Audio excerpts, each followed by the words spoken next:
A lot of people on social media are judging this lady because of how she looks. But not too many persons even know how she ended up looking like this. The story you're about to hear from this lady right now is going to make some of you break down in tears. Please be advised. This is her story. My family was not obviously happy that I was married. When she came, I didn't know that she was now sleeping with my husband. Whenever I'm not around, they just sleep together. My baby felt so sick. Before getting to the hospital, he wasn't breathing anymore. What is your name? My name is Pure Heart Became Into Beast. How did you come up with that name? Pure Heart Became Into Beast. It's really deep. Because what I've been through in life and people that I love so much betrayed me a whole lot. Okay, can you tell us about it? So I've been outside the country, like all over the world. Let me not say all over the world, but my family was using me for a lot of things. Like I was a money-making machine to them. Like anytime that I don't give them, they'll get angry and they will not talk to me for some days. And when I say like that, because I seek that so much love for the family that I called my own, then I'll do whatever they want. Wow. Okay, so you live outside Nigeria. Yeah. And your family is based in Nigeria. Yeah. So all they ever had interest in is getting money from you. Just getting money, nothing else. There was no love there. There was nothing like love. So how did that affect you? It affected me very deeply, and I don't even know how to explain it. Like, it's so sad that I didn't get that love that I so much wanted from my family. Was that why you changed your name to Pure Heart Turned Into Beast? That's 7% of the reason why I changed my name to Pure Heart Became Into Beast. The remaining percent why I changed my name to Pure Heart Became Into Beast begins now. Tell us about it. So, 2019, there was this man that messaged me on my Facebook, and he was interested in me. He told me that I should tell him more about me. I saw the message, I didn't respond because I'm this kind of person that I don't respond to strangers' messages. So in 2020, when there was COVID at our place, I was so bored, so I started checking my DMs, and eventually I picked this man out of the people that I responded to his message. And he said he really likes me so much that if we can be friends. Because in India and over there, we only make friends. We don't do relationship. We don't go into marriage directly. So we started chatting from there until after 2 months we met. And when we met, it was just love at first sight. So we started our love story from there. And after some few months later, he proposed to me that we should get married, and which I was so happy because I was so much in love with him as well. But not knowing that I'm about to enter a deep hole that will ruin me forever. I was way to do it. I never lack anything. I never lack money in my life. I was a hardworking woman. I inherited a huge sum of amount of money from my first love. So a few months after we got married, I got pregnant, and we were so happy, and he was happy as well. And after some time, things was going fine. Everything was going so perfectly well. So we started planning that we should get a future for ourselves. So he started telling me that he wants to build a house in India for the both of us. And because he was not financially stable, so I was the breadwinner in the family at that time. So I was more financially stable more than him. He was working for the Indian embassy, and he was a diplomat, but he's secretary to the ambassador. But his salary was not much, but mine was heavier than him. So he told me that we should build a house in India. Then after giving birth, we should relocate back to India. Then we were in Brazzaville. in Congo Brazzaville. That was where we were working because my business also was there as well. So I fell into his trap. I was giving him money every time he asked me to. The first one I started with, it was $10,000. $10,000. Yes, $10,000. So that was Wow. first to start for the building in Indian, because Indian, if you want to build a house there, is very expensive. So that's what we started with. And later he told me that his mother is sick from breast cancer, that he wants to go to India, that he should sponsor his trip back to India so that he can go take care of his mom. So I saw my mother-in-law, so why not? Okay, you go. I got him tickets, I gave him some money. After 2 months, he came back home. And then I was feeling so heavy.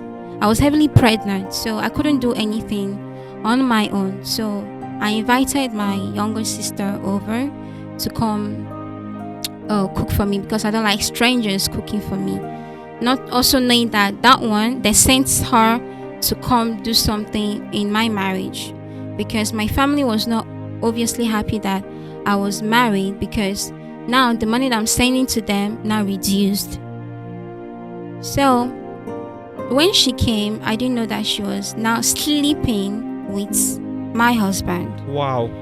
So because when you're pregnant, you're being naive. You don't know. You can't feel anything. Even if you feel, you just ignore it. I was feeling it, but I was just ignoring it. Whenever I'm not around, they just sleep together. So this man told me that he's going to work, that he's going to come back as usual. So he wrote a check for himself. The next thing that I saw was that the embassy called me telling me that he has gone back to India. And I was so worried that what happened, how will he go to India? I was even then, I was calling his phone. He wasn't picking his phone. He wasn't responding to messages. He wasn't responding to his email. I was deeply worried maybe something bad has happened to him, maybe an accident or something has happened to him, not knowing that he has gone back to India. I went to the embassy. I reported the case, and they told me that they don't know where he went to, not knowing that they were the ones actually that sent him back to India. So through that stress that I went through, that I was going through, I was just 37 weeks pregnant then. Through that stress, I was forced to go to labor after 5 days of that thing that happened. So they forced me to labor, and I gave birth. It wasn't easy, it was really hard, but I passed through it. So after two months, the baby got sick. He couldn't sleep, he couldn't eat. I messaged the embassy that this is the condition of my husband, that please send him back, because he took my properties, my restaurant documents with him, one of our marriage certificates that was really important, and he stole my money as well and left. So I was left with absolutely nothing. My account was dried. I didn't have anything to take care of this baby anymore. I was begging them, please, they should do something. At least he should return back my money and he should come back. Not knowing that it was a plan all along.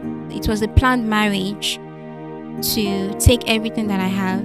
So he left. Sorry.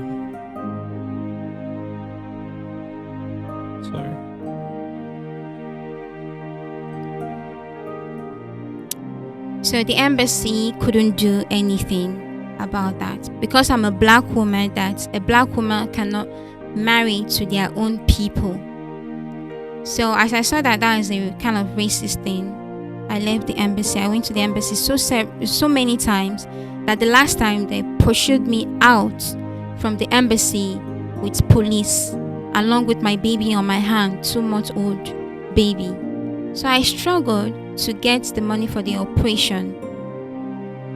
After doing the operation, my baby was okay. After 3 months again, that thing started happening again to him that I noticed. I went back to the hospital. They told me that he has to go under another operation. My baby felt so sick. I didn't even understand. So because I don't have money, and if I go to the hospital, they would definitely ask for money before attending to him. So I just couldn't. I stayed at home. So one day it was so bad that he was vomiting that I rushed him to the hospital. But before getting to the hospital, he wasn't breathing anymore.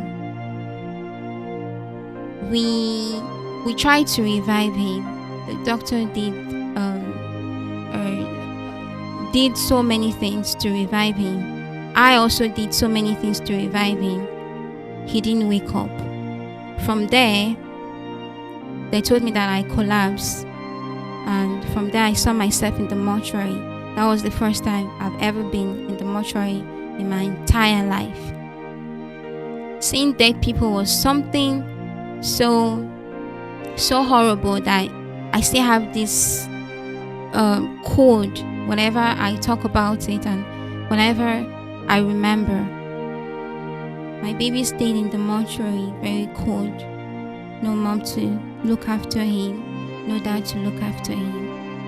So we did the burial. Even when it's not like free in Africa, like when someone can just go and bury the baby like that.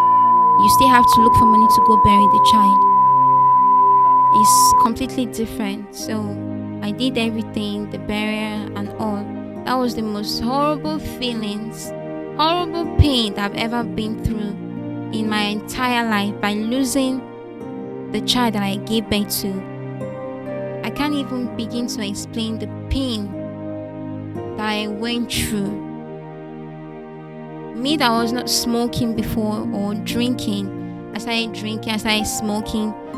I isolated myself from the human beings because it was human beings that put me in that kind of situation. So if I tell you that I don't care about human beings now, this is the reason.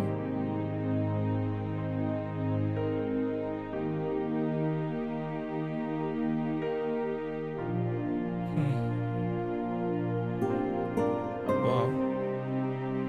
I'm so sorry about your experience. Life is different for everyone, and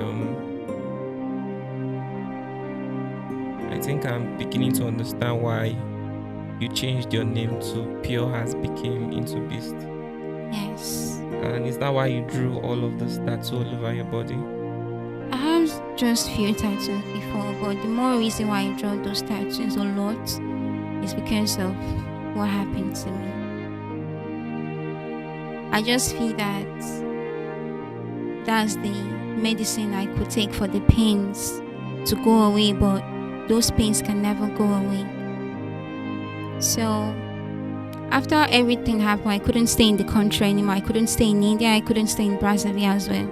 So I decided to come back to Nigeria and start all over again. I was seeking for divorce.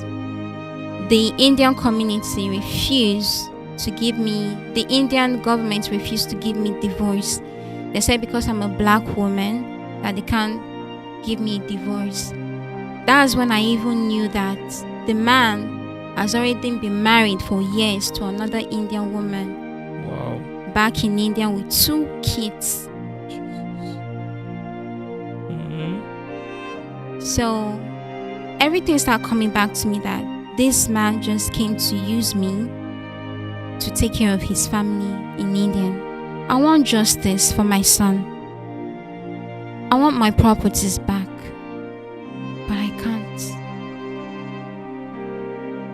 Anytime I go to the embassy in Brazzaville, they threw me out with the police. And I'm still seeking for justice up to now.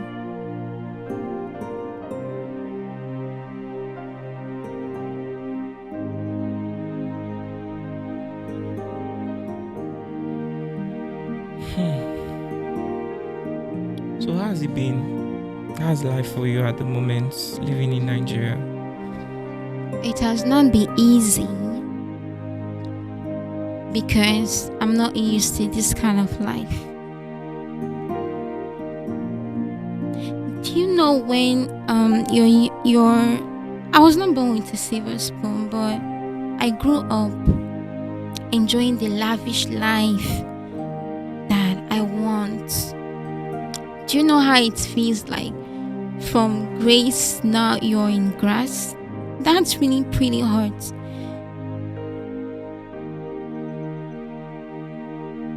Sorry. The mom that I called my mom turned my siblings against me. The man that I ever loved and cherished betrayed me heavily. That I even lost the one that was even giving me joy. So, if you see me on the road, don't judge me. Don't criticize me because you don't know what I've been through. Nigerian people in Lagos, don't.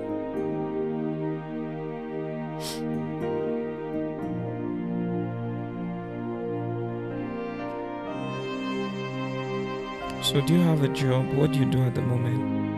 Well, I'm not doing anything now. I'm just doing what I know I can do best by making people's hair online. People's hair? Yeah, I do hair as well. I have a lot of handworks. I don't understand what you mean by making people's hair online. Like they book me online. I come to their place or any location to do their hair, but that Okay. does not happen like every day or every week. It's once in a while, maybe once in a month. Oh. So how do you survive now? Do you live alone? Yeah, I do live alone with my present daughter that is now giving me joy. You have a daughter? Yeah, I went through some ways to get another daughter, a daughter, because I was about ending my life when I lost my son. So that's how bad it was. I went to another way to get a child. What way? I looked for a donor to make me have a baby. So we did that process, and I have a beautiful daughter right now. But is the donor in your life? No. It's just a business stuff, and he left. It's just a contract, so he does not have to be in our lives. Because even me, I don't want a man in my life anymore as for now. So that's why I made that decision. How old is this child now, your daughter?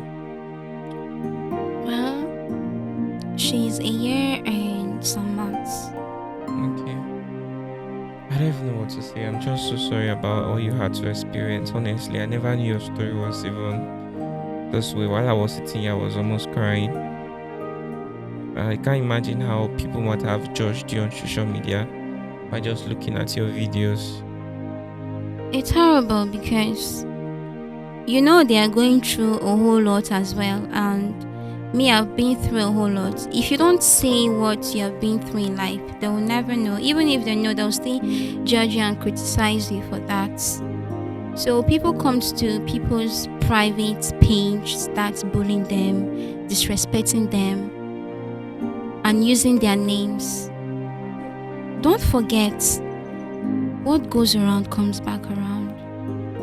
So it's not everyone you can just bully online and you think that's just it. God have his own way of fighting for people. Don't forget about that. So the world is better if there are nice people in the whole world. Please, let's share love. Your name, Pure Heart. Pure hearts became into beasts. I feel like you might have to change that name after telling the story.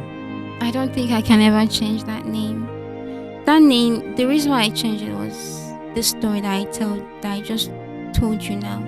I can't change it. I don't think I will ever change it. My name before was the strong woman Elisa, but I changed it to Pure Heart became into beast. Well, I'm not going to push it immediately, but I'm sure that when you begin to make new friends, which I'm very certain that they will come, things will change. So I'm just worried about how you're coping right now. You're in Lagos, you don't know anybody, and you don't really have a job. So I'm wondering how you survive. I'm sure people watching right now, I don't like doing this because of some experience I've had with people who come here. But I think that if you just like to support this woman and her child, I would strongly advise we do that. Do you have a bank account? Yeah, A Nigerian account? yeah, with my late son's name on it. Is it still active? Yeah, it's still active. Very much active. Yeah. Which bank is that? UBA. The reason I stopped trying to talk about helping people on my platform is people come share their story, and when they get help, they don't come back to say, "Oh, Thank you to appreciate. thank you." They don't ever do that, so it's really frustrating. And some people don't use the money for the intended purpose. If I get help right now, I have a lot of business that I want to do. To open a fashion store and making hair inside as well, selling baby item, unisex clothes, and making as well hair and selling human hair. So that was what was in my mind. Actually, I did a business business certificate. How do you call it? Okay, registration of business. Yes, I did it before because I had a plan that if I come to Nigeria, I will open a business, but unfortunately, I couldn't. So that money I use it to do the donor that gave me my child right now. So this is the account number over here. My eyes are not too clear to see. Okay. 1026590180180 UBA. The name is Kenjelobik Ulashword. Kenjelobik Ulashword. Oh yeah, Ulashword. 10265901880 Kenjelobik Ulashword UBA. So for those all right, so let's see how we can also support this lady. You can also reach out to my DM too, if you have any thing you would like to offer her. Maybe you want to really connect it on the personal level before reaching out to support. I don't know, you can as well still reach out. Okay, I would say let me put your phone number, but I don't want people to come in and maybe harass you or something. They'll start disturbing me. So I'm sorry, but I don't want your story to just end without anybody, no matter how little the support is. Do you understand? Let it come. I just want you to feel loved. I want you to know that someone listened to your story and felt that you deserve to be loved. Okay, so no matter what comes forward, just know that you are not alone in this world. Okay, the creator of this whole universe, he sees everything. Okay, there are some circumstances that might have happened to some of his children. It's likely not his will. The world is evil. The people who are going about hurting other people. Okay, so if you are living in Abuja, from time to time we could be doing some things together. Please, let's support her. Okay, let's show her some love. If you're in the capacity, in whatever possible way, let's show this woman some support. You've been looking for someone you want to help. Let's just give this woman every possible love we can offer. I don't want you to think that, well, you're not the only one watching this video, maybe somebody else will. You're also not the only one who's going to have this thought. So it's best that whatever comes to your mind, you offer it, because you might be thinking somebody else will, but nobody else will at the end of the day. So it's always best, let us all put our hands together and support her so she can have a fresh start. Lucky Udo Foundation is all about giving people a fresh start to life. I have a foundation, but I stopped for a while now because of some experience. Like I told you, most of the people do not use the money for the intended purpose or stuff. So I'm gonna come back later, but then your story made me feel sad. I honestly was not expecting all that you said. I honestly was not expecting it. There's some parts I actually cut off because it's quite long. Okay. Or maybe we'll talk about that part in the One. future. Yeah.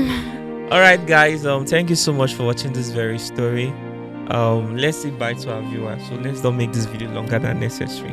Merci beaucoup et au revoir. All right. Bye. Bye-bye. Thanks for watching. Thank you so much.